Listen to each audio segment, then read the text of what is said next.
Hai, selamat pagi. Apa kabar semua?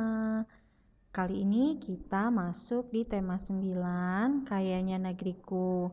Kita sudah memasuki subtema 3, Pelestarian Kekayaan Sumber Daya Alam di Indonesia.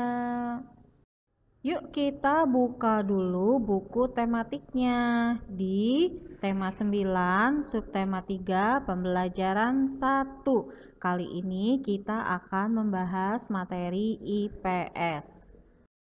Nah, sebelum kita masuk materinya, yuk kita tahu dulu tujuan pembelajaran di materi IPS kali ini.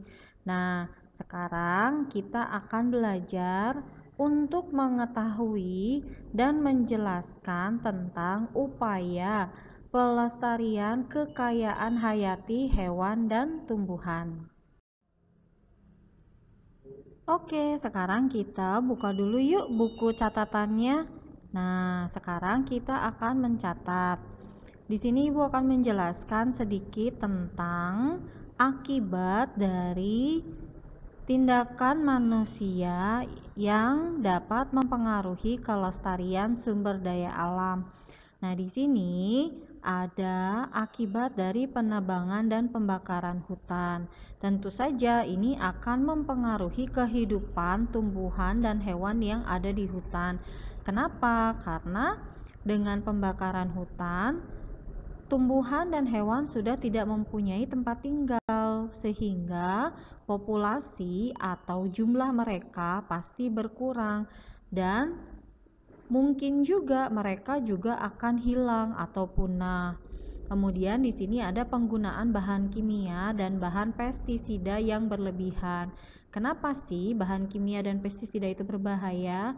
Karena air itu dapat tercemar. Lalu apa hubungannya dengan tumbuhan? Tumbuhan dan hewan membutuhkan air. Kalau air sudah tercemar, tumbuhan tidak bisa memasak. Hewan juga tidak bisa meminum air yang sudah beracun. Nah, tumbuhan dan hewan pun kemudian akan kekurangan makanan dan juga mati. Kalau pestisida ini sampai diminum oleh hewan, tentu saja hewan pun akan mati. Nah, hewan yang mati ini kan pasti bermanfaat untuk hewan yang lainnya. Jika satu jenis hewan yang lainnya mati, maka daur hidup tumbuhan dan hewan pasti akan terganggu. Lalu bagaimana dengan eksploitasi sumber daya laut?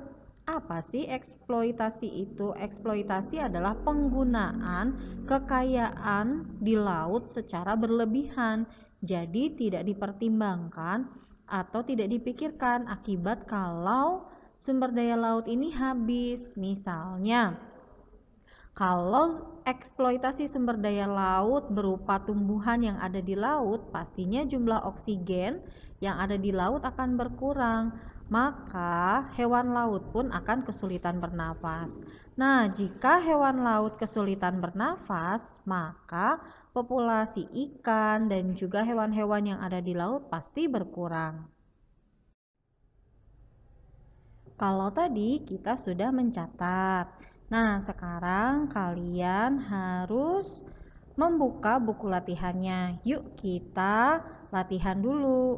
Nah, kalau kalian buka buku tematiknya di subtema 3 pembelajaran 1, kalian akan menemukan untuk membuat peta pikiran tentang dampak perubahan lingkungan yang disebabkan oleh manusia terhadap keseimbangan ekosistem. Nah, di sini kalian menjawab pertanyaan. Jadi, untuk peta pikirannya jawabannya saja, tidak perlu ditulis lagi soalnya. Jadi, kalian membuat peta pikiran. Kali ini peta pikirannya harus wajib diwarnai dan dibentuk sesuai kreativitas, karena di pelajaran IPS yang sebelumnya masih ada yang belum berkreativitas. Karena kali ini kalau ada peta pikiran, kalian akan mendapatkan nilai, tidak hanya nilai pengetahuan tapi juga nilai keterampilan. Yuk kita kerjakan latihannya dulu.